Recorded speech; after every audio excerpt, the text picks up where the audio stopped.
When was the last time you took a look at Pruvit? I think it's been a while since I did that. That is why I think it is interesting to take a look at Pruvit now and take a look what the keto scammers, the Pruvit distributors are up to now. The last time I took a look at Pruvit, I saw a lot of misinformation, culty shit, nonsense, copycat behavior, praising the leaders for no apparent reason, condescending feedback to the audience, and overall a lot of words but not a lot of substance. So let's see if this time it has changed. It is time to check in with Pruvit. Hello, by the way, I'm Christina. Welcome. I'm glad you're here. If you are new, welcome to the channel. This channel has experienced a good amount of growth and new people are joining the cdbeauty hunter fam. Okay, I will never do this again. Welcome. I'm glad you're here. And thank you to the people who have been supporting this channel already for a longer time. Really appreciate that you watch these videos every week yet again, that you comment in the comment section, that you give me feedback, that you like these videos or also dislike the videos.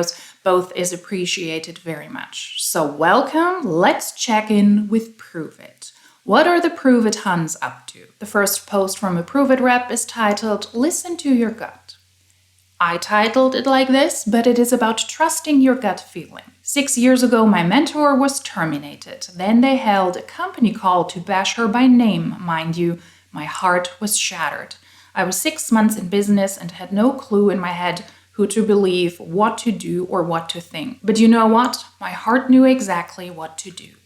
I don't know if our paths will ever cross again or if I will ever meet you in person, but I want you to know you've changed me. I've put in the work myself, but you've inspired me to be the best damn version of myself I've ever been.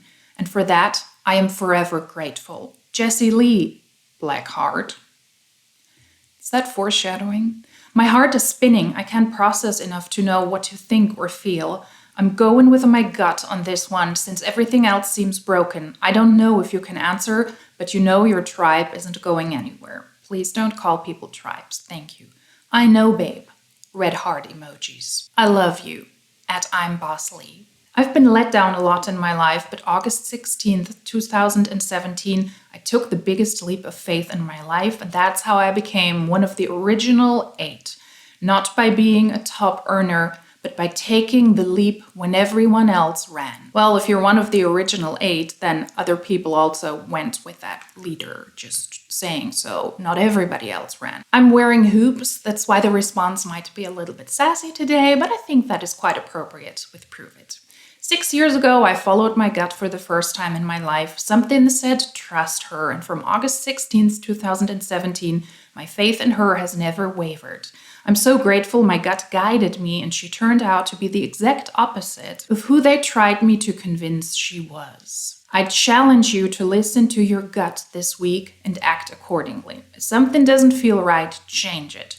If something is pulling you, jump. If someone doesn't know how much they matter to you, tell them. Follow your intuition and leap. It may just change your entire life. This is Brittany Anderson praising her leader, Jessie Lee Ward, who got terminated multiple times from former MLMs. I believe in this case, she's talking about Jessie Lee Ward getting terminated from Modere, and she went to Pruvit, and she took a handful of people with her, she being one of them. And apparently she was really devastated. That is what the messages tell us. But what I find really interesting here, Jessie Lee Ward is really a cult leader. She promotes herself and she displays herself as the most successful multi-level marketer of the entire world. She's not. She's not even the most successful one in Pruvit, but that is how she presents herself. And when Brittany was apparently devastated because she was in the former MLM and Jessie Lee Ward had to leave, she sent her a message and then hours later another message. And Jessie Lee Ward apparently only answered when she in a way told her, I'm going to join you, I'm going to trust, and I'm going to take a leap of faith and follow you to prove it. Yeah, I mean, if somebody shows you their true colors and if somebody shows you who they are, maybe listen to them. This is a very inspirational story of follow your gut. Follow your belief and take a leap of faith. I would say also think about your action.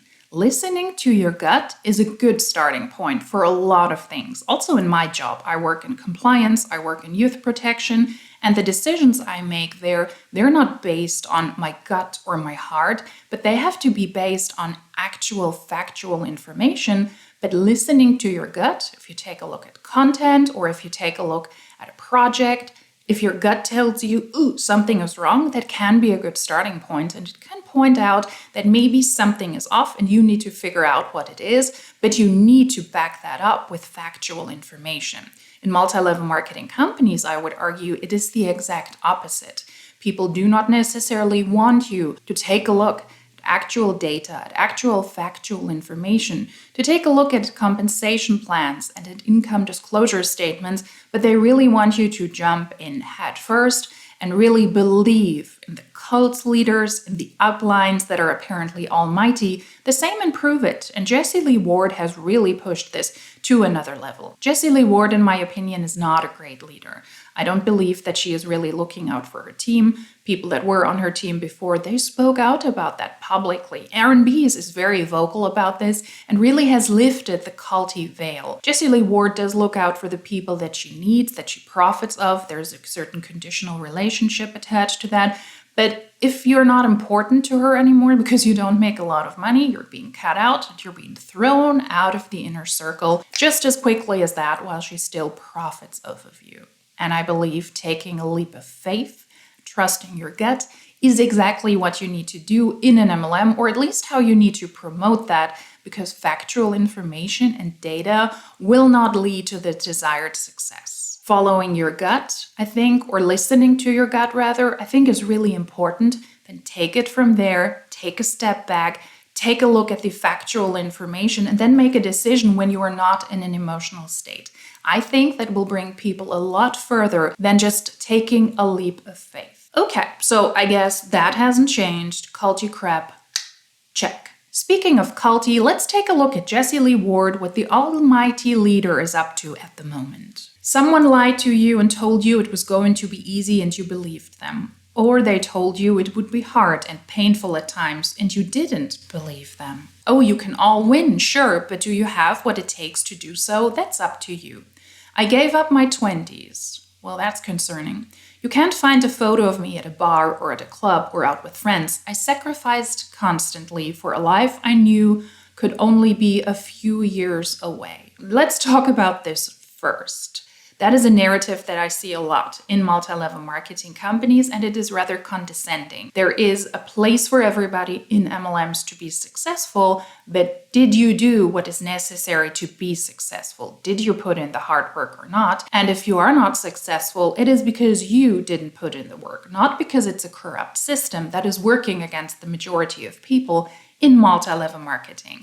So that is already a great start. I would say it could fall under condescending, but I don't want to jump the gun. I find it concerning, though, that somebody gives up a decade of their life. Those are 10 years lived, and those are potentially 10 years wasted because you were not able to create relationships, actual loving and caring relationships, and build an actual career in your 20s. You missed out on that because you wanted to build a sketchy, scammy business, so that you can profit off of that later, which is weird. So you gave up 10 years of your life to now be a cult leader, to be financially in a good situation, or at least she was, because it looks like a lot of people in Pruvit. A major leg of hers left Pruvit, and now she cannot profit off of these people. And that's why we have a lot of posts like this, and a lot of engagement and a lot of content from her as well. So maybe it didn't pay out to just neglect your 20s. So much to time freedom, right? When I had some success making a couple of $100,000 a year, I didn't slow down. I didn't turn into a coach. I didn't start training anyone 5 times a week. Tripled down on income producing activities. That is also rather condescending and, in my opinion,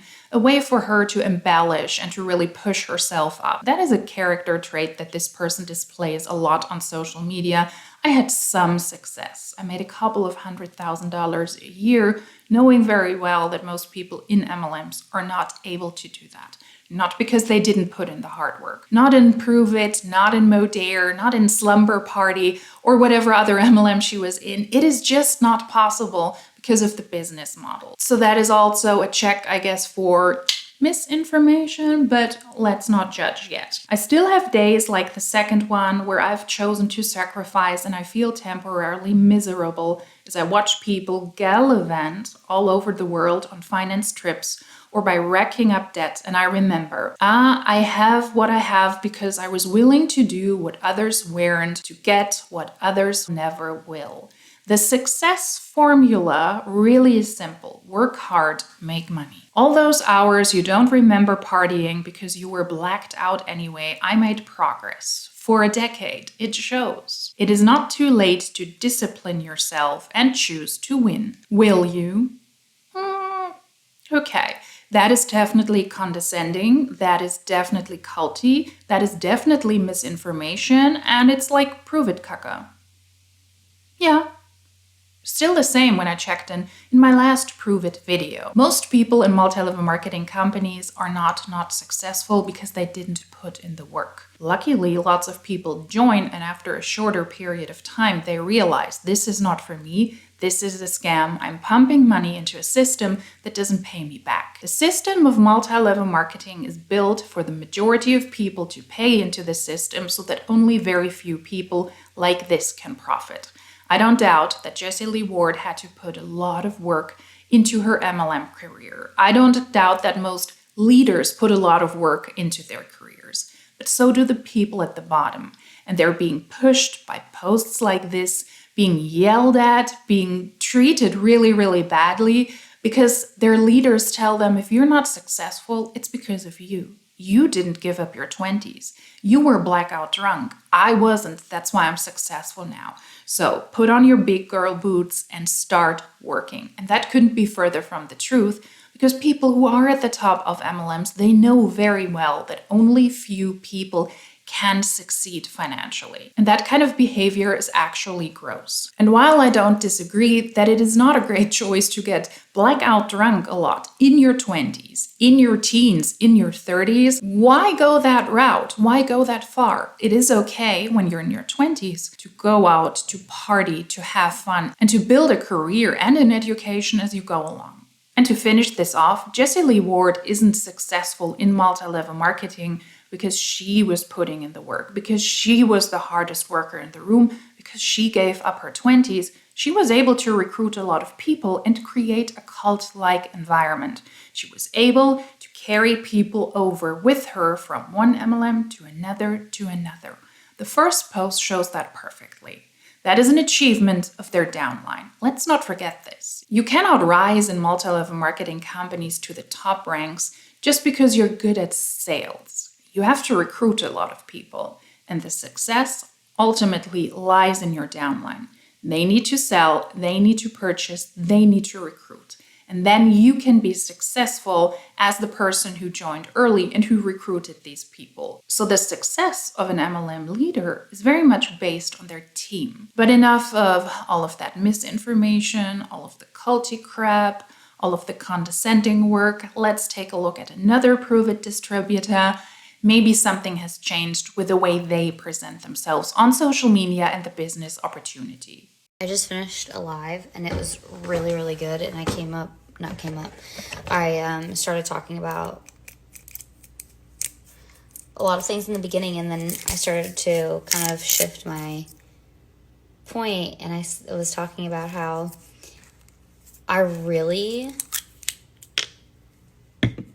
it's so important to have awareness and also be able to give yourself grace and create a harmony between the two, like knowing when to push yourself. But in order to do that, in order to have an awareness over yourself and know when to push yourself, you have to have an awareness over what your capacity is at for the day.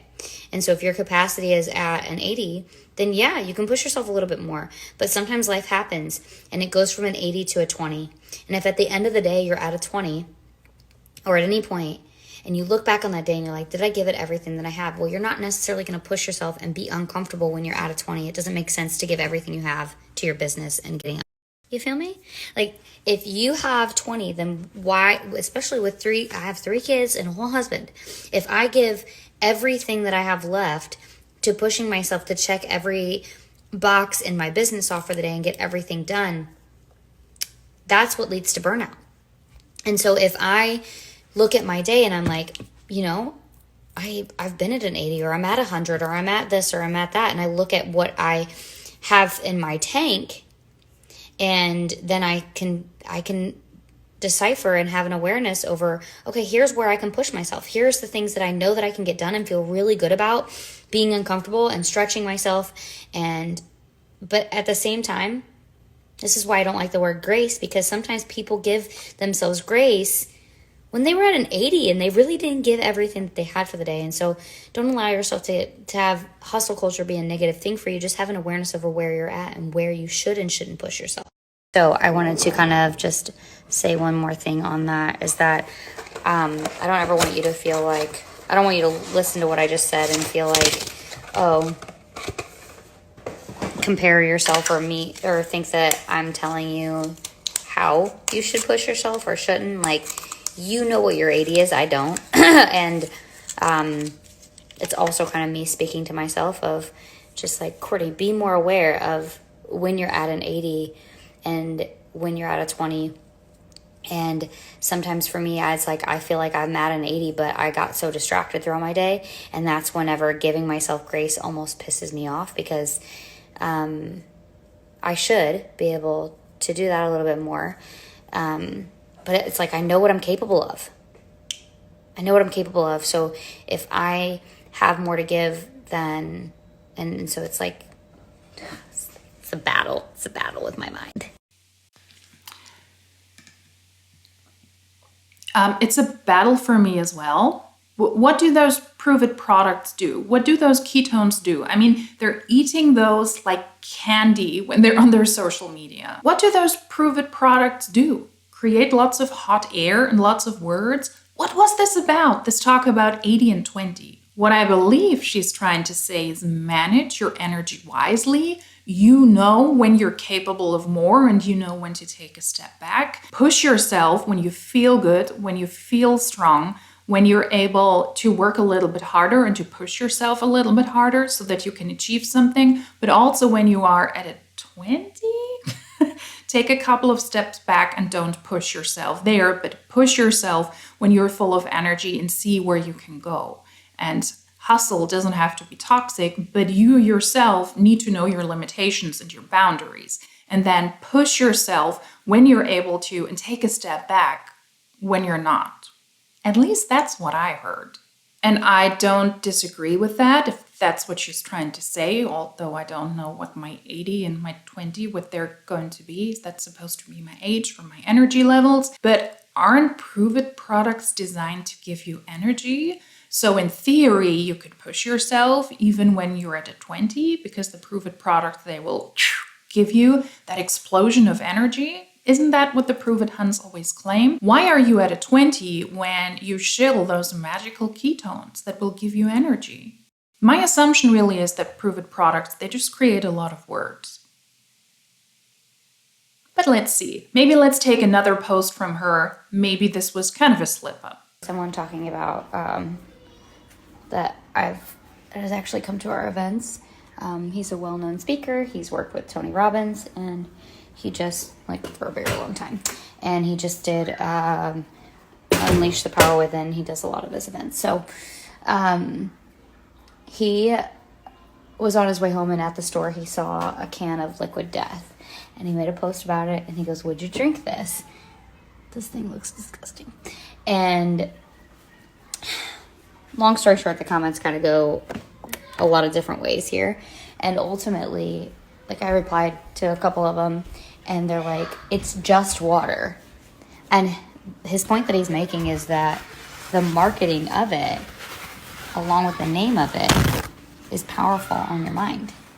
And if you blow it off as if it's not that big of a deal, this is exactly how it's actually proving how easily we allow our minds to be manipulated with complete oblivion, like ignorance, oblivious, and arguing over the fact that it's just water. It's mountain water. It's this, it's that. It's better on the environment. Like, just our perspective matters. And this is why it's okay to change your mind and change your opinion, because so often we can become more aware of things that we weren't before. And anyway, it's just really interesting. I've never drank liquid death. I won't be drinking liquid death. It talks about murdering your thirst. It's just like, words are powerful. Words are powerful, and I find it ironic that it comes from her specifically, because I have a feeling that she doesn't really understand how powerful her words and her actions can be when she presents herself on social media. I don't disagree about this marketing topic. Liquid death is just water. It is alpine water from Austria, and then it is being shipped over to the United States, where a US startup makes a lot of money with the water, and they're selling it in cans with a certain marketing that apparently is very successful, and they're selling it for a lot of money. Murder your thirst is a part of their slogan. Greenwashing is also a part of the campaign, but in the end, it is exactly what she said, or others said. It is just water, but the marketing around that is done in a certain way so that it is appealing to people. People buy canned water for a really, really high price, when in reality, they could get the same water for a lot less. And I mean, you can get imported Austrian water also in the United States for a lower price point. But because this marketing campaign is rather successful, people are aware of liquid death. Yet once again, I find it ironic that it comes from her, from somebody who is really, really not good at marketing herself. She has displayed and posted some of the worst stuff on social media you can do from a marketing perspective when it comes to her children. I myself, I'm not a parent. I'm not going to parent shame anybody, but purely from a marketing and a sales perspective, she has displayed some concerning behavior, to say the least, where she in a way endangered her children or ignored her children when they needed something because she needed to push her agenda and her business, and she also markets her children on social media to push her business. I myself, I will not speak about the specifics here, but some of her behavior online was rather concerning, but instead of overthinking that and maybe considering and changing what she was doing, she pretty much sent her husband to content creators who were calling that out. Clown Town, for example, threatening them with legal action for what? For critiquing ill behavior on social media? Yeah, not a great idea. And from a parenting standpoint, I mean, do what you have to do. These are your children. I hope they're fine. I hope you're fine. But from a purely marketing perspective, what she showed there was absolutely horrific and not great for her business. Don't ignore your children when they need you, and don't endanger your children while you film yourself and your children. All of the other points aside, that in itself is already awkward, so I find it strange that she's talking about marketing, because she obviously doesn't know how to market herself. Enough bad marketing from this person. Let's take a look at the bad marketing from another person. We're talking about Brittany Anderson yet again, who talks about hate videos that are being made against her. Okay, so the girls are dropped off at school, and I wanted to share with you guys one of the things that I learned about from my hate video yesterday that people did about me, is that they were like disgusted that I hustled at the end of the month. They were like repulsed at the fact that I messaged 200 people to help them get started on their health journey, and that I was so determined to hit my goal that I was willing to do that. Like, I wish I was exaggerating. You are. But the amount of people that were repulsed that I work hard to hit my goals was almost concerning for humanity. Like, I can't believe she sent that many messages. Like, who does that? People who give a shit about their future. You know? And this is me knowing that some of the people that watched and supported that video are now following me on social media, not apologizing for a single second of hard work that I put in every single day. Because I know my life is better than theirs. How do I know my life is better than theirs without knowing anything about them? because I know that your life has to be in a very traumatic space for you to spend time talking terribly and saying horrific things about someone that you don't even know. I know your life cannot be better than mine if you're talking that way about strangers. There's literally no God-given way.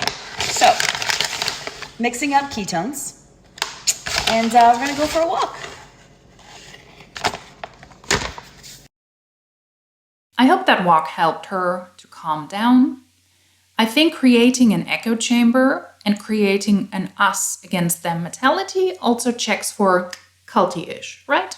Okay, I think we checked that multiple times, but I think we're checking that again. To give you some background on this, she's talking about JulieJo, not about people creating videos. It was JulieJo who reacted to a video from her where she had a really nonsensical challenge on her Instagram, and she spoke about this. JulieJo's video was also not a hate video. It was quite funny. She reacted to that challenge from her own perspective as a former Arbonne distributor, and she gave some feedback and some background, which I found rather interesting. And she did it in a funny way. So no, it was not a hateful video. And let's talk about this. They were disgusted that I messaged 200 people to help them start on their health journey. You do not help people to start on their health journey because you sell them Pruvit products, Pruvit ketones. They're not the start of your health journey.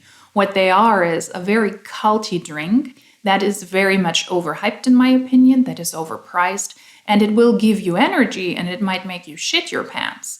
But that is not the embodiment of starting a health journey. You do not need to purchase Pruvit products or any supplements whatsoever to start your health journey. Selling those is not profiting you as the customer, it is profiting her as the salesperson. JulieJo spoke about these challenges that a lot of people have in multi-level marketing companies towards the end of her month, and she was also kind of pouring in, to use that culty verbiage yet again, from her experience in multi-level marketing, why you do that at the end of the month to hit your goals at the last second possible. She was exposing the MLM end of month craziness when the huns all struggle to get all of the tasks done so that they can hit the ranks, they can rank up. And she was giving a lot of valid background information. That is what this was about. And that is what Brittany also did. She was hustling to hit her sales goals. And surprisingly, she did that 2 seconds before midnight. Yes. JulieJo spoke about the calculated hustle to hit your goals very shortly before the deadline. In this case, 2 seconds before the deadline. Do not be impressed by this, because it's not impressive to reach out to a lot of people when ultimately you yourself very likely curated a situation so that you can post at the end of the day, I made it. And my hard work paid out. So you also need to put in your hard work so that I can make more money off of you. This was a highly curated situation, and JulieJo exposed that. She was able to do that with her own experience she had back then in Arbonne. This person came up with a steep challenge towards the end of the month in the last 2 days, and she was pretty much on her social media yelling at her followers, yelling at her downline that she messaged 200 followers to succeed in this sales challenge, kind of being very condescending towards her downline. If I message 200 people, that is because I'm successful, because I put in the hard work. Remember the Jessie Lee Ward post? Yes, we all know where she got that from, and kind of shaming her downline and people that are on her team, saying, well, if you don't make it, it's because of you, because you didn't message 200 people in 2 days, and you didn't stay up shortly until midnight. And in the end, this entire challenge didn't even make sense, because none of the 200 people that she messaged wanted to buy from her so that she could hit her sales goals. Those were completely different people. So her tale and her narrative didn't even make sense, other than showing what a hard worker she is and how not hard her team works. I messaged 200 people. That is why I am successful and you are not. And JulieJo exposed that. Also ironic that they never mention the haters by name. I would argue it is because they don't want their downline and people on their teams to be able to check out the video, because you could get some information that might be valuable for you and maybe you already have doubt, and that leads to you not putting in the work and potentially leaving the MLM. That's why I'm saying it out loud. It was a video from JulieJo, her channel, and her video is linked down below. And no, it was not a hateful video. Critique is not hate. Exposing MLM tactics is not hate. Poking fun here or there for entertainment purposes is not hate. You can judge for yourself. And then another culty us against them strategy I've seen a lot is to say that the people who are haters, the people who criticize you, so in my terminology, those are not haters.